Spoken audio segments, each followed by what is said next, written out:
Hello.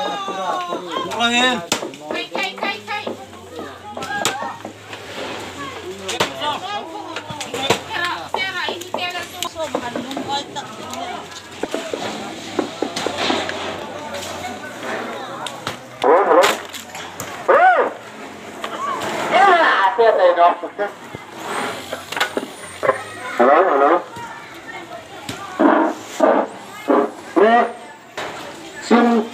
màn năng đề cả lại số còn nó hoa gai cả đưa cho năng đề cả mà đi xin xin là khẩn tôi chúc sự đây đi nhé chúng cô là từ nấu vài tháng lại xuống phố về xuống phố anh tôi làm năng đề gần cả nào tăng nhiều về hai luôn chúng này là hai cả tôi lại tôi được gọi về nhé anh tôi về là về hồi hồi má về lại hồi má đến trong những chỗ này cái đồ ấy thì trồng cái chuột cái trồng nó đại chuột nó là cái trồng cái ăn chả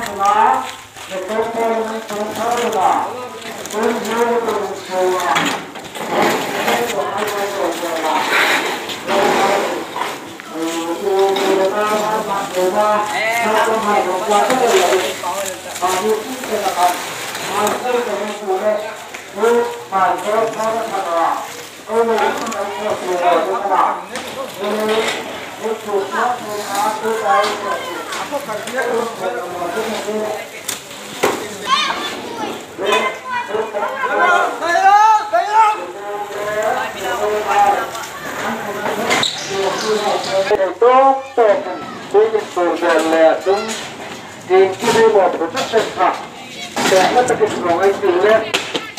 mà không vào mà đi một của nó số những từng tin áp lực áp đảo những người ta người cuối phá phú lại chung hoa thân mê bài phú với những người ta với số mãi cùng hợp tôi là nào muốn thắt là nào không hài thì đây là hai chuyện cuối về xây dựng các làm khổ và các thông tin à và chúng tôi cũng là một hai chuyện vào nói năm người tôi cũng tục tôi mở tôi là tôi là nào chúng tôi không được ai tôi cho nó về An sang ấy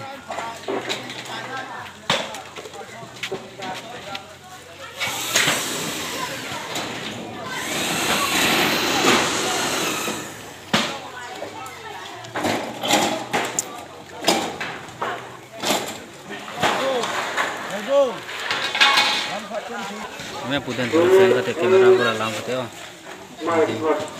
तो लोगों मंगाई लो ना